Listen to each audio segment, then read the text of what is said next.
दोस्तों इन दिनों हम बात कर रहे हैं पिगमेंटेशन की सीरीज पर, जिसके अंदर हमने पहले एपिसोड में देखा कि पिगमेंटेशन होने के पीछे क्या क्या रीजंस हो सकते हैं, और वहां पर हमने देखा कि कौन सी वो दो चीजें हैं जो हमें अपने रूटीन में शामिल करनी है। सो मैंने आपको कहा था कि आपको एक्सरसाइज अपने रूटीन में शामिल करनी है और दूसरा एक बैलेंस्ड डाइट अपने रूटीन में शामिल करनी है।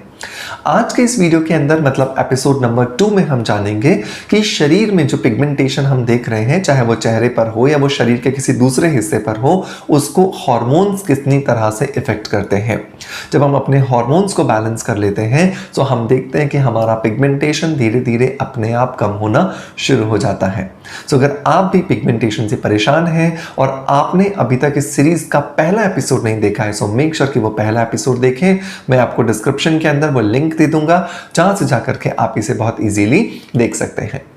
हेलो फ्रेंड्स, गुड मॉर्निंग, नमस्ते, कैसे हैं आप सब लोग। मैं हूं डॉक्टर मनोज, एक अरोमा थेरेपिस्ट, एक नेचुरोथेरेपिस्ट। दोस्तों इस चैनल पर हम लोग बात करते हैं skin care, hair care, health care, personality development और हीलिंग से जुड़े टॉपिक्स के बारे में। इस चैनल पर अपलोड होने वाले हर एक वीडियो पर आपका बहुत सारा प्यार आता है, उसके लिए बहुत बहुत शुक्रिया। दोस्तों मैंने पहले एपिसोड में आपको बताया था कि हार्मोन्स हमारे शरीर में बनते बहुत कम मात्रा के अंदर हैं, लेकिन उसका असर हमारी स्किन पर, हमारे पिगमेंटेशन की प्रॉब्लम पर हमें बहुत ज़्यादा दिखाई देता है। मैं कुछ एग्जांपल्स देकर के आपको समझाना चाहता हूं। दोस्तों बहुत बार आपने महसूस किया होगा कि आपका किसी से कोई झगड़ा नहीं हुआ है, कोई मनमुटाव नहीं है, लेकिन फिर भी आज आपका जो मूड है वो थोड़ा सा डल है, थोड़ा सा ऑफ है। क्या आपको पता है इसके पीछे रीजन क्या है? इसके पीछे रीजन है आज आपके शरीर में होने वाला एक हार्मोन थोड़ा सा ज्यादा प्रोड्यूस हुआ है, जिसका नाम है कार्टिसोल। ये कार्टिसोल जो है एक स्ट्रेस हार्मोन है। जब भी आपके शरीर में आपके ब्रेन द्वारा, आपके शरीर की हाइपोथैलेमस ग्रंथि द्वारा जब ये ज़्यादा प्रोड्यूस कर दिया जाता है तो इसकी वजह से आप थोड़ा सा डिप्रेस्ड रहते हैं, एंशियस रहते हैं और आप बहुत ज़्यादा चिड़चिड़े हो जाते हैं, आपको गुस्सा आने लगता है। आप छोटी छोटी बात जो कि पहले नज़रअंदाज कर दिया करते थे, आज वही छोटी छोटी चीज़ें आपको तकलीफ देना शुरू कर देती हैं। कभी कभी इसका उल्टा भी हम अनुभव करते हैं। हम देखते हैं कि आज कोई खुशी की बात नहीं है, लेकिन फिर भी आज आप बहुत खुश हैं। आज आपका दिल नाच रहा है, उछल रहा है, कूद रहा है, हंसने का मन कर रहा है, घूमने का मन कर रहा है, कुछ अच्छा अच्छा खाने का मन कर रहा है। ये सब कुछ भी हार्मोन्स की वजह से हो रहा है और इसका रीज़न है आपके शरीर में होने वाला एक हार्मोन जिसको हम हैप्पीनेस हार्मोन कहते हैं, जिसका नाम है सेरोटोनिन। सेरोटोनिन हार्मोन भी जब आपके ब्रेन में थोड़ा सा ज़्यादा प्रोड्यूस होता है, आपके ब्लड में जब यह हार्मोन आपके शरीर में दौड़ने लगता है, तो आप खुशनुमा अनुभव करना शुरू कर देते हैं। दोस्तों इस एग्जाम्पल से हमें समझ में आता है कि हमारे शरीर में हार्मोन्स की कितनी इंपॉर्टेंस है, और वही हार्मोन्स हमारी स्किन को अच्छा भी कर देते हैं और यही हार्मोन्स हमारे शरीर को, हमारी स्किन को खराब भी दिखाते हैं। हमारे शरीर में हर पल, हर क्षण हार्मोन्स अप एंड डाउन कर रहे हैं। बहुत सारे हार्मोन्स हमारे शरीर में जो हम दवाइयाँ ले रहे हैं उनकी वजह से भी ऊपर नीचे होते रहते हैं। आप थायराइड की गोलियां ले रहे हैं, आप बीपी की दवाइयां ले रहे हैं, आप डायबिटीज़ की गोलियां ले रहे हैं, या फिर आप एंजाइटी, डिप्रेशन या फिर किसी भी और बीमारी से रिलेटेड दवाइयां ले रहे हैं। ये सारी की सारी दवाइयां क्योंकि केमिकल्स हैं, क्योंकि इनके अंदर सिंथेटिक मटेरियल्स हैं, जिसकी वजह से ये हमारे शरीर के अंदर जो एक रिदम चलना चाहिए, जो हार्मोन्स का एक बैलेंस चलना चाहिए, उस हार्मोन्स के बैलेंस को डिस्टर्ब कर देते हैं। और ये डिस्टर्बेंस हमारे शरीर के अंदर जो हार्मोन्स का लेवल है उसको भी अप एंड डाउन कर देता है, जिसकी वजह से हमारे शरीर में पिगमेंट आने लगता है, हमारे शरीर में बहुत सारी दूसरी बीमारियां पैदा होना शुरू हो जाती हैं। इसका मतलब ये हुआ कि हमें सबसे ज़्यादा जो फोकस करना है, अगर हम अपने आप को हेल्दी रखना चाहते हैं, अपनी स्किन को बेहतर बनाना चाहते हैं, तो हमें अपने हार्मोन्स को बैलेंस करना चाहिए। दो चीज़ें जो हमें अपने हार्मोन्स को बैलेंस करने के लिए अपने रूटीन में शामिल करनी है, एक है आयुर्वेद और दूसरा है अरोमा थेरेपी। आयुर्वेद के अंदर दो हर्ब्स, एक महिला के लिए और एक पुरुष के लिए, बहुत ज़्यादा इंपॉर्टेंट है, जो हमें शामिल करनी चाहिए अगर हम अपने हार्मोन्स को बैलेंस रखना चाहते हैं। हार्मोन्स को बैलेंस रखने का मतलब आपका स्ट्रेस कंट्रोल होगा, आपका एंजाइटी कंट्रोल होगा, आपका चिड़चिड़ापन, आपका एंगर, आपका एंजाइटी, आपका फ्रस्ट्रेशन, आपका डिप्रेशन, आप जो छोटी छोटी चीज़ों को लेकर के थोड़ा सा एंशियस हो जाते हो, सब कुछ बैलेंस होगा इन हर्ब्स की मदद से और इन अरोमा ऑयल्स की मदद से।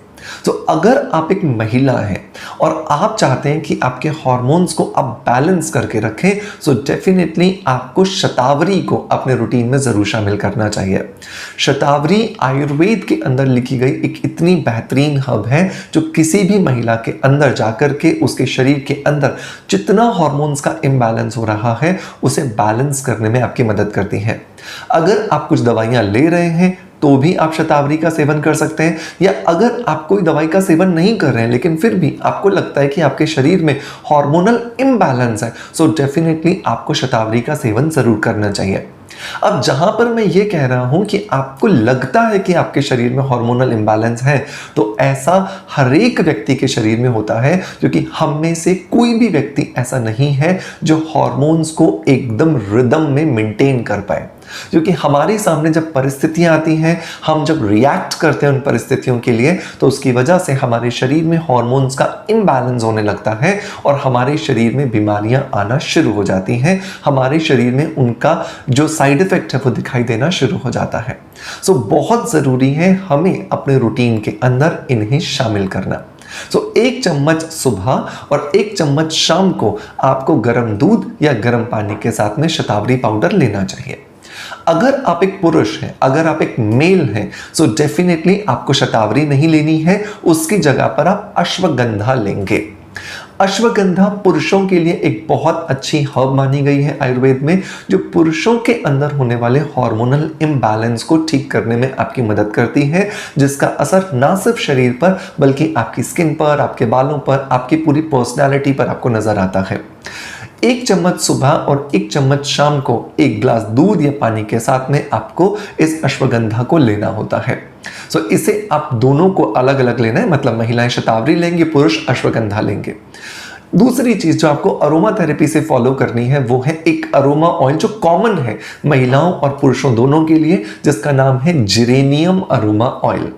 जिरेनियम अरोमा ऑयल जब आप दिन में 2 बार या 3 बार रुमाल में डाल करके उसे इनहेल करते हो, एक्सेल करते हो, तो ये आपके शरीर के अंदर जाकर जो हाइपोथैलेमस जो पार्ट होता है हमारे यहाँ पर, उसको बैलेंस करते हैं, जिसकी वजह से हमारे शरीर में जितना भी हार्मोन्स का इम्बैलेंस होता है, जिसका इफेक्ट हमारे चेहरे पर पिगमेंट बन करके, डार्क सर्कल बन करके, मंकी माउथ बन करके, फ्रैकल्स बन करके आता है, डल स्किन बनकर आता है, उसको बैलेंस करने में हमें मदद करता है। सो जिरेनियम ऑयल आपको दिन में 3 बार एक रुमाल के अंदर 10-10 बूंदे लेना है। आप नाक के पास ले जाओगे, ब्रीद इन करोगे, ब्रीद आउट करोगे। सो ये आपको बहुत ज्यादा मदद करके देगा आपकी स्किन पर होने वाले पिगमेंटेशन का जो मेन रीजन है, जिसको हम हार्मोनल इम्बैलेंस कहते हैं, उसे खत्म करने के लिए। सो मेक श्योर कि इसे आप अपने रूटीन में जरूर शामिल करें। इन दोनों ही चीजों को पहले एपिसोड में जो चीजें बताई थी वो भी आपको शामिल करनी है, दूसरे एपिसोड में जो बता रहा हूं आज वो भी शामिल करनी है, और इस तरह से जो पूरी सीरीज बन रही है इस पिगमेंटेशन के ऊपर, उन सारी चीजों को आपको फॉलो करना है, क्योंकि पिगमेंटेशन एक वो चोर है, एक वो डाकू है, जिसके ऊपर आपको सारी डायरेक्शन से काम करना होगा, तभी जाकर के आप अपने पिगमेंटेशन से पूरी तरह से छुटकारा पा सकते हो। सो मेक श्योर कि इस पूरी सीरीज को फॉलो करो ताकि आपको 100% बेनिफिट्स जरूर मिले। दोस्तों मैं उम्मीद करता हूं कि ये वीडियोस की सीरीज आपको मदद करेगी एंड आप अपनी बीमारी से छुटकारा पा पाएंगे एंड आपके शरीर के अंदर जो पिगमेंटेशन आपके कॉन्फिडेंस को कम कर रहा है उसे वापस से रीगेन करके आप एक अच्छी पर्सनालिटी के मालिक बन पाएंगे। सो मेक श्योर कि इस वीडियोस को ज्यादा से ज्यादा शेयर करें ताकि वो लोग जो पिगमेंटेशन से परेशान है, झाइयों से परेशान है, अपनी इस प्रॉब्लम से छुटकारा पा सकें। आपका प्यार आप हमें ऐसे ही देते रहेंगे, इसी आशा के साथ आपसे अलविदा लेता आपका knowledge friend doctor Manoj. Thank you so much, bye bye, love you all.